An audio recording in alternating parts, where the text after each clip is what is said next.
Hey, glad you are here. Can we just say thank you to the moms and the ladies in our life right now for everything they do? Yeah, this is a fun day. The internet actually documents what happens when mom leaves for like 10 minutes, and this is kind of what it looks like around the house. Right? I mean, you're gone, and then you come back, and this is what would happen without moms. We would have kids with Sharpie on their faces and all other sorts of things. So, hey, again, glad you're here with us. If you're visiting, if your mom made you come today, if you're joining us on Facebook, we just want to say welcome. We're glad you're here. This is going to be a fun day today. I had to edit a bunch of my stories today because my mom's here this morning, and so that just gives me significantly less material to work with. But listen, my mom was super awesome, and when I was a kid, she was involved in a gang of moms who would go around at Christmas time, and they would look for the ultimate toy that every boy my age wanted. Teenage Mutant Ninja Turtles. You know what I'm talking about? Like 90s? And these moms would drive to Toys R Us, like scatter throughout, and drive to all these Toys R Us's in Florida, because that's where we were living, and they would be looking for the specific Ninja Turtle that I wanted, right? And most of the time they're sold out, and so my mom would say, hey, can I speak to the manager? Manager would walk out, and she would have her little notebook, and she'd say, when's the next shipment coming in? Tuesday? What time? What time are you going to be putting it on the shelves? And they would all assimilate this information, right? And then they would, like a hit squad, would go out, and they would just probably be backing up the semi-trucks, into the Toys R Us, just waiting there. And I got to tell you, Mom, I am the man I am today because I got that Donatello Ninja Turtle when I was 12, so. Oh, man, that was good. Good memory. Hey, we are in a series on relationships. Pastor Henry kicked us off a few weeks ago, and then last week, Pastor Chris talked about 3 relational mindsets that God has for us to live in. And today, we're going to talk about our relationship with kids, about the next generations. And so, if you are not a parent, or if you're a student, or if you don't like kids, before you check out, let me just tell you why I think that this applies to all of us and not just to parents. Brought a baseball with me today. This is kind of a cool memento for me. When I was 12, this was 1992, I was really into baseball. And there was a guy at our church. He's probably mid-30s, and he loved baseball too. And so he would come to some of my baseball games and sit with my parents, watch me, cheer for me. And he had a bad back, but he was a sound guy at church. And so when our family came to church, he needed somebody to run around and plug in cords and do that. We met in an elementary school. And so I helped Jim set up the sound system every week, and he came to my baseball games. And, I knew at a young age that I had a fan. I had someone who believed in me. And it wasn't just my mom, right? Because your mom has to believe in you, right? She has to love you. And when I moved from Spokane to Florida when I was 12 years old, he said, hey, Tim, can I have one of your game balls? I want to just write you a note on this ball. So he gave me this ball. Here's what it says. It says, oh, hold on, it's backwards. Tim, all-star pitcher, hitter, sound tech, friend, brother in Christ, Hall of Fame bound, Mr. Jim. Simple note from an adult who believed in me as a kid and who invested in me and spent some time with me. And I got to tell you, as a parent of some preteens, that I need some other people, some other adults and some other students and some other people in my life to invest in my kids. And so if that's you this morning, my hope is that you would walk away today believing that God has given you a task to pass on something to the next generation. There's a really good book by Wes Stafford. It's called Just a Minute, and it's an entire collection of stories about how a moment that an adult chose to invest in a child changed the trajectory of that child's life. And if you are a parent of a teen, you know that you can be telling your kid something over and over and over again, and then one day a teacher or a coach or another adult says the exact same thing that you've been saying, and they come home and they're like, Mom, they're a genius, right? And so grandparents, singles, students, we cannot disciple this next generation effectively without you. You bring a perspective and an energy and a wisdom and a uniqueness to your story, and it's a voice that we need in influencing the next generation. So I hope today that you are convinced that God has called you to influence the life of a child in some way. Some of you have kids of their own. Sometimes we hear them screaming down the hall in the childcare, right? Some of you don't have kids. Some of you will never have kids. Some of you have kids who have grown up and moved out of the house. Others of you will not have kids. And there's people here today who have been trying to have kids and have yet to have that opportunity. And so I know that when we talk about this, there's a wide range of emotions that come up about this subject. And wherever you fall in that list today, I would just invite you to consider this question: how might God use me to influence the next generation? How might God use me to influence the next generation? I don't know if you know anybody who just really gets annoyed at kids super fast. This is what I picture the disciples being like, right? They're trying to do this serious ministry, and they're following this rabbi, and there's all these kids who are running in and out, being a distraction, throwing rocks, wanting attention, and they're shooing them away constantly, right? And what does Jesus say when he finds the disciples doing this? He says, "Let the little children come to me, and do not hinder them, for the kingdom of heaven belongs to such as these." He says, instead of Jesus seeing kids as in the way, he sees that being like a child is the way. That faith requires a childlikeness about it, and that our love for Jesus compels us to invest in the next generation. 936 weeks. That is the average number of weeks, if you have a child, that you will have them from birth to high school graduation. 936 weeks. And so I want you to picture this, imagine this with me, that the day that you brought your child home, if you're a parent, that you had a jar and you filled it with 936 marbles.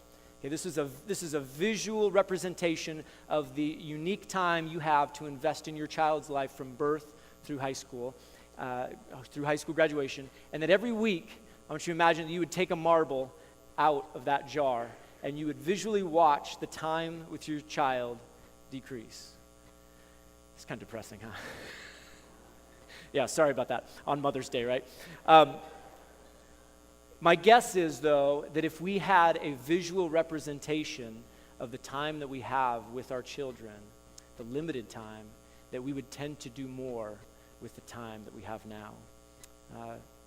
6 more summers. That's what I've got with my daughter until high school graduation.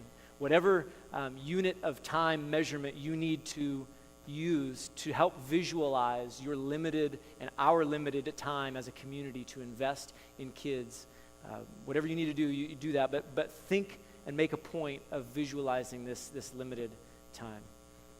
And if we're going to reach this next generation with the gospel of Jesus, loving and influencing kids has got to be near the top of our priority list.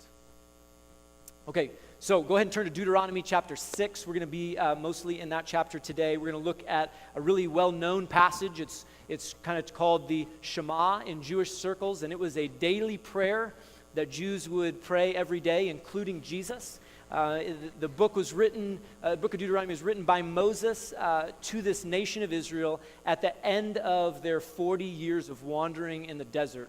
And so if you've read the book of Exodus or if you've watched The Prince of Egypt, you know that this nation of God's people was enslaved in Egypt, was rescued out of that nation, and then as God leads them through the desert, they come to the promised land, and they're afraid, and they do not trust God to lead them into the promised land. And God says, go back into the wilderness. This generation is not going to step into the promised land. You're going to wander in the desert for 40 years. It's the next generation that is going to enter into that land. And so for 40 years, the Israelites have been wandering in the desert, but they've had this consistent, daily, physical reminder of God's presence as he provides manna for them to eat and water for them to drink, and a pillar of cloud to guide them. And God was very real to them. He provided for them in very tangible ways. But now, at the end of the 40 years, Moses is preparing these people to go across the Jordan River and enter into the Promised Land. And he wants to remind them of their history and retell this story. He doesn't want the current generation to make the same mistakes of the previous generation. So let me pray for us, and then we'll jump into Deuteronomy. God, as we look at your word this morning, and as we think about our influence on the next generations, would you remind us that you are a God who forgives and loves and promises to be in the midst of us. So as we look at your scriptures today, speak to us, encourage us, remind us that Jesus is our only hope for successful parenting, for successfully influencing the next generation. And encourage us today with those words. We love you. Pray these things in your name. Amen. All right, so Moses gives us a framework in Deuteronomy chapter 6. We're going to start in verse 4 and read 4 through 9 and then skip down to 20 and 21. So here's what it says. Hear, O Israel, the Lord our God, the Lord is one. You shall love the Lord your God with all your heart and with all your soul and with all your might. And these words that I command you today shall be on your heart. You shall teach them diligently to your children, and shall talk of them when you sit in your house, and when you walk by the way, and when you lie down, and when you rise. You shall bind them as a sign on your hand, and they shall be as frontlets between your eyes. You shall write them on the doorposts of your house and on your gates. And now skip down to verse 20. And when your son asks you in time to come, what is the meaning of the testimonies and the statutes and the rules that the Lord our God has commanded you? Then you shall say to your son, we were Pharaoh's slaves in Egypt, and the Lord brought us out of Egypt with a mighty hand. And the Lord showed signs and wonders great and grievous against Egypt and against Pharaoh and all his household before our eyes. Okay, so Moses gives us this framework for influencing the next generation. And if we are going to influence them, here's kind of the three things that I want to just highlight today. That we must have a faith that is personal, a faith that is integrated, and a faith that is biographical. Personal, integrated, and biographical. The first one is personal. So as Moses begins this passage, he doesn't start with practical tips for parents. He essentially takes the gospel back to us as individuals and says, before you can influence the next generation, the gospel has got to grab a hold of you personally, individually. And this is the same thing that flight attendants say during that little speech they give that you're not paying attention to right before you take off, right? Is that in the case that the cabin depressurizes, oxygen masks are going to come down, and if you have someone with you, first put on your oxygen mask, and then you can assist others. So he says, you shall love the Lord your God with all your heart, and with all your soul, and with all your might. And you might remember that when they asked Jesus what the most important commandment was, this is what he told them. He quoted this passage. This is a command by God to make the gospel just a part of every aspect of our lives. Our heads, our hearts, our hands, what we do, what we think about, what we desire, that we would have such a vibrant relationship and life with God that we would no longer have categories that some of the things we do are spiritual things and others are unspiritual, but that everything in our life is spiritual because everything we do is a response to who we believe God is. Which means that even the simplest, most menial tasks that we do at home are actions and ways that we express that we love God, and also that how we model and influence our own children. I live near a four-way stop in Hermiston, and we've talked about this before, how all Hermiston drivers have skipped that portion of driver's ed. And so driving my kids to school the other day, and we come to the four-way stop. We're the last car there. There's three other cars doing what they always do, right? I come up and they're like, go ahead. No, you go. No, you go. No, I got it. You go. And we're just sitting there, right? And my son, fortunately, the windows were rolled up in the car. My son is like, "Hey, we don't got all day, buddy," you know. And I'm like, and I just look at him, and he looks, and he's like, "What? That's what you do?" And it just reminded me that my kids are watching me all the time, right? But that loving God means that the gospel influences me on Sundays at church, but it also influences me on Mondays at a four-way stop, right? It also influences you on Tuesdays during that boring third period class, or on Wednesdays when it's 10 a.m. and you've already changed 5 diapers, right? I mean, these are the little things that the gospel should be touching us with. And all of those acts are spiritual when we do them as a responsive love to God, which means that all of them have the potential to influence the children around us because they are watching. But there's also the danger of letting God's word go to our heads, but not letting it actually influence our hearts. And this is why in verse 6, Moses says, "These words that I command you today shall be on your heart," right? Shall be on your heart. And so how do we get words into our hearts? You have to savor them, right?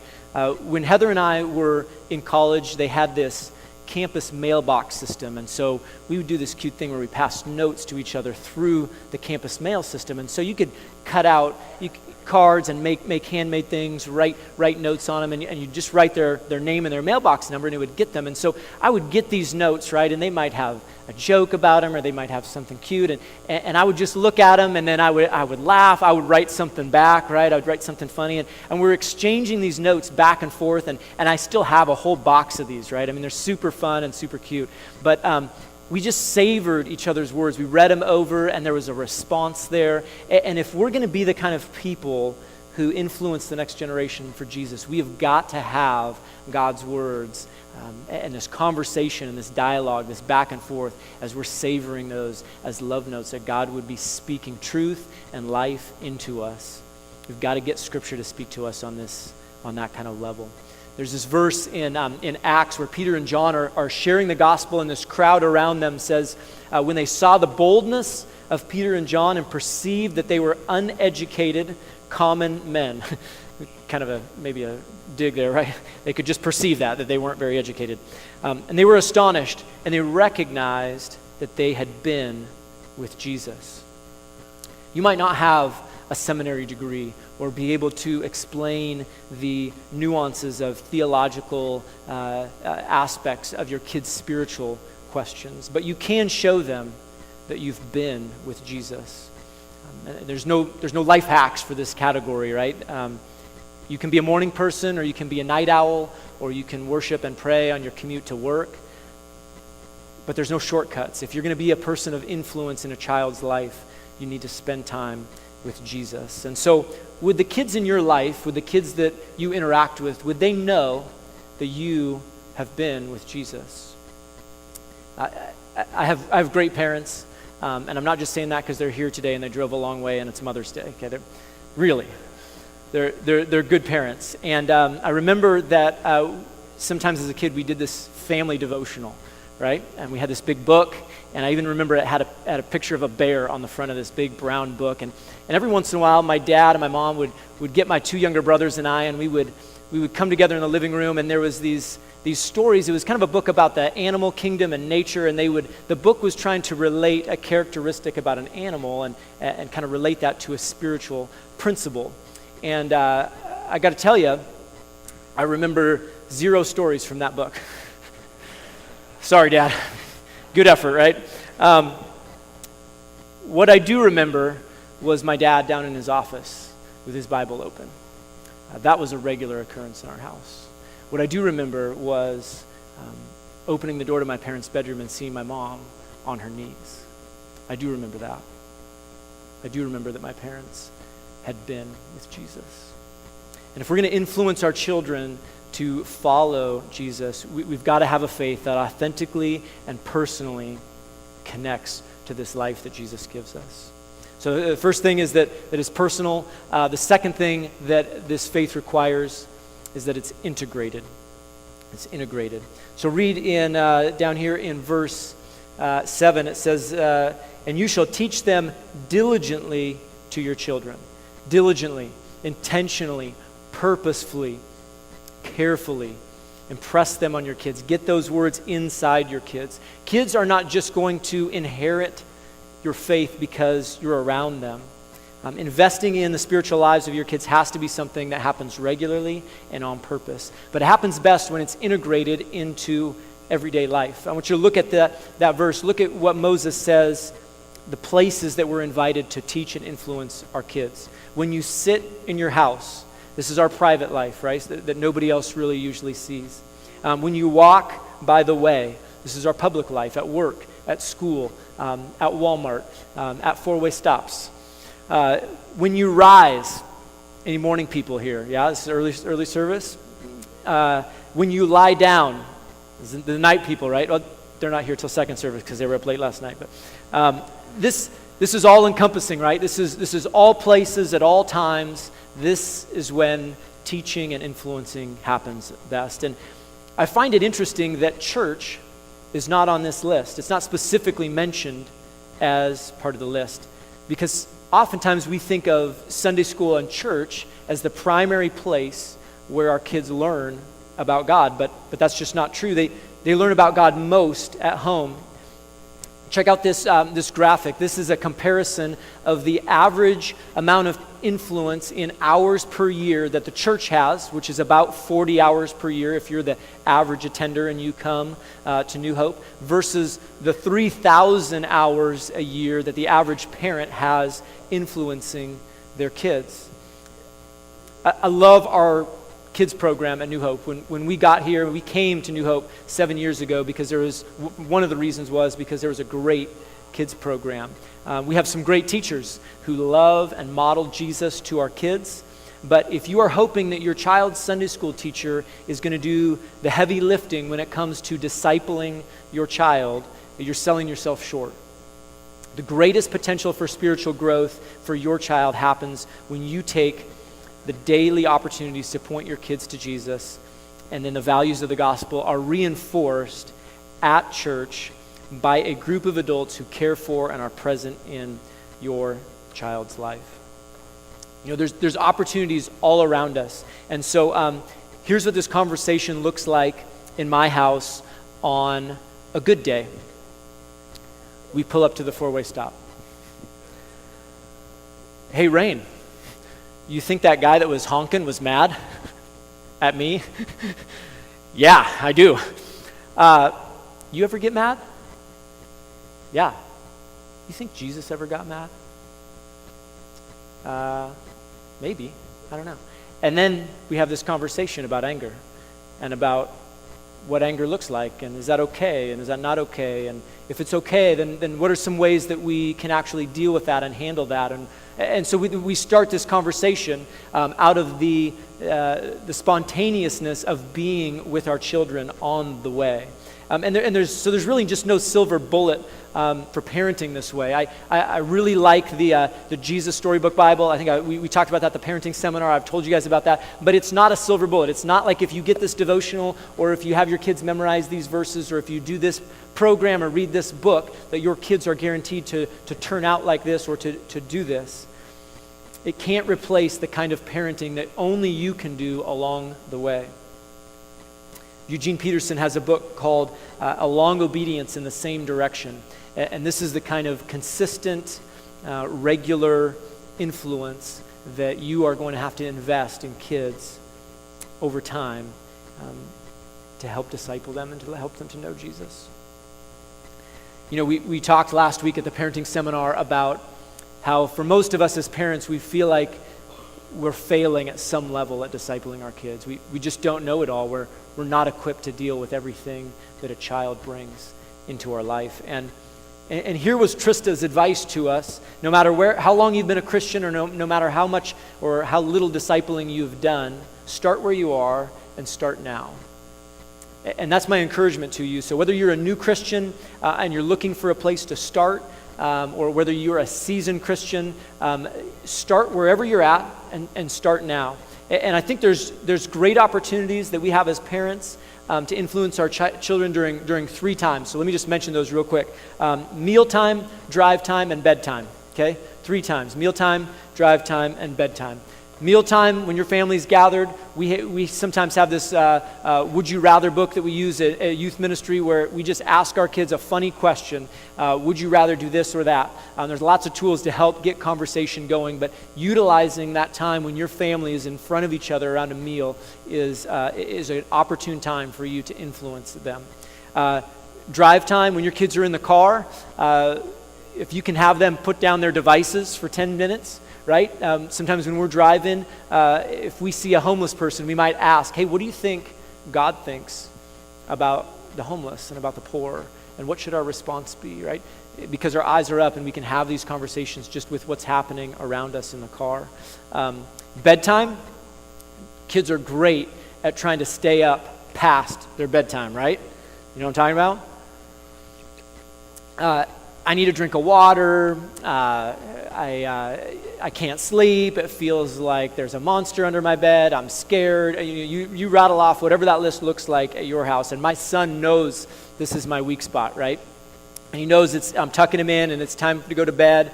And he's like, he'll ask this deep theological question because he knows he can stay up a little later. He'll be like, Dad, if God created everything, then that means God created Satan. And Satan's evil. So does that mean God created evil? Like, all right, let's turn to Genesis. Let's do this, all right? And like, there's another 20 minutes, right? Like, we're talking for that, and he knows that. And maybe skip talking to your kids about Satan right before bed, though. That's just personal tip.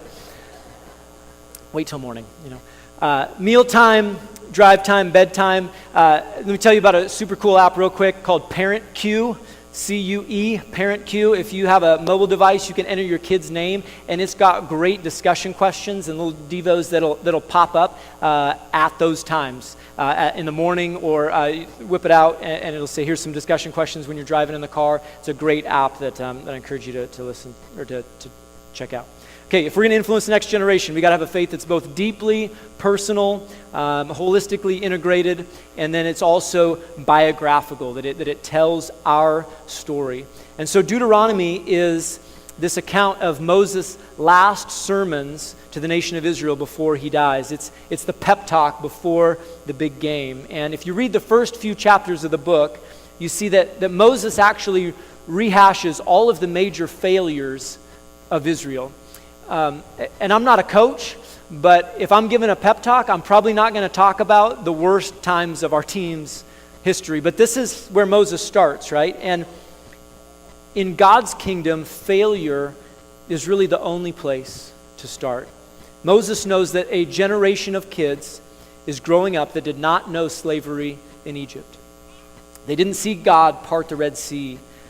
And soon they're going to be in this new land. And they're going to have no context for these things unless their parents tell them. And here's what it says in verse 20. It says, when your son asks you in time to come, what is the meaning of the testimonies and statutes and rules that the Lord our God has commanded you, you'll say to your son, we were Pharaoh's slaves in Egypt, and the Lord brought us out of Egypt with a mighty hand. Here's the model that Moses lays out for us. Tell kids your story. Tell them about your successes and your failures. I think we underestimate the power of a good story about failure. We want to impress our kids with all the things that we did well, but they need to hear that we're human too, that we make mistakes and we have to apologize, and sometimes we say things that we shouldn't have, and sometimes we don't speak up when we should have.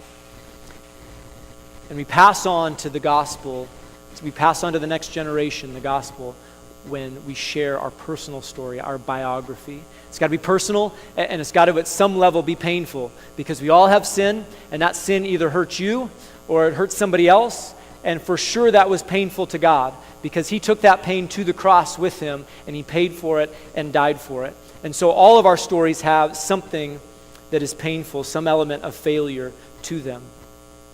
And you don't have to tell that story from a stage. You can tell that story in the hallways at church, in a Walmart parking lot, at Starbucks, over a phone. You can tell that story somewhere, but And I don't really care where you tell that, but God allowed you to experience that pain and to have the life experience that you do for a reason. And I don't want us to waste that pain.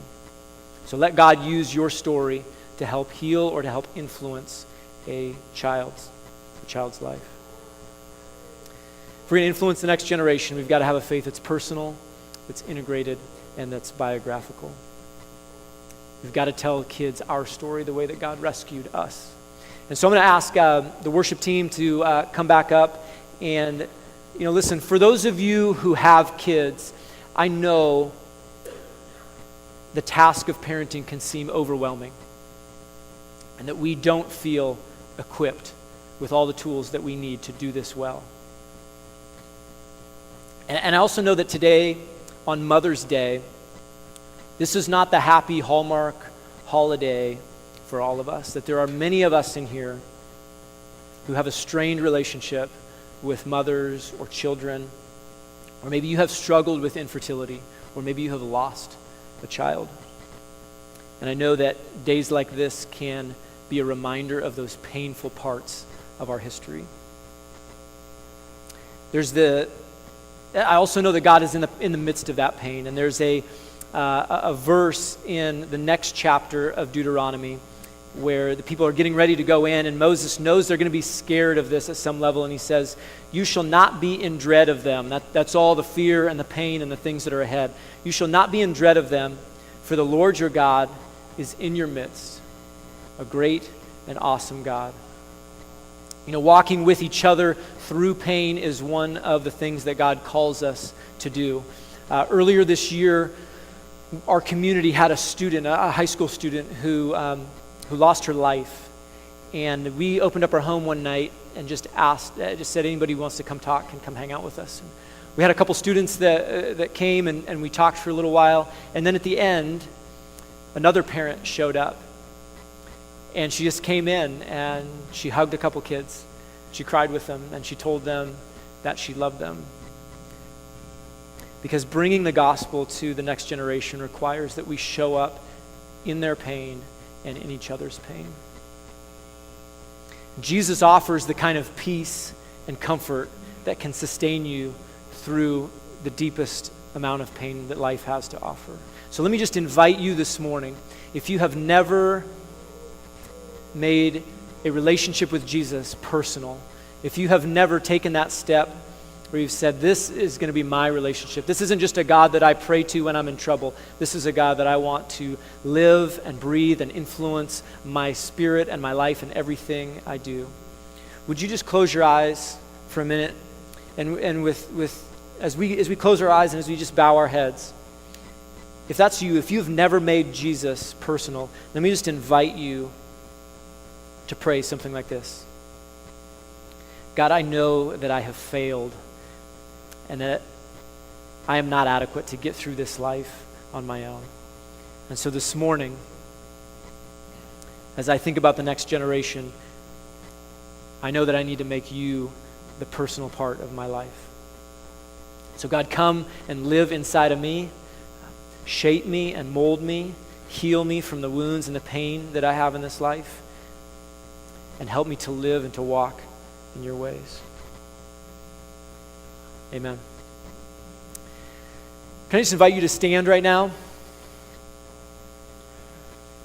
We're going to close here with a song, but before we do, I just want to come back to this idea of how will you influence the next generation.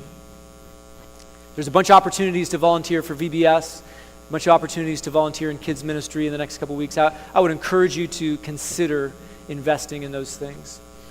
Let me also invite you today to come up and pray with somebody. There's going to be a few of us that will be up here on stage. If today is a particularly hard day for you, I would just invite you to come and pray with me or one of the people that are up here. If you made a decision to follow Jesus today, let me just ask you to take the program and mark that in your card, or to come up and tell somebody. I would love to help you know how you can make that personal and some of the first steps that you can take for that today. So let's close with a song. And again, I encourage you, come forward and pray with somebody. We'd love to pray with you.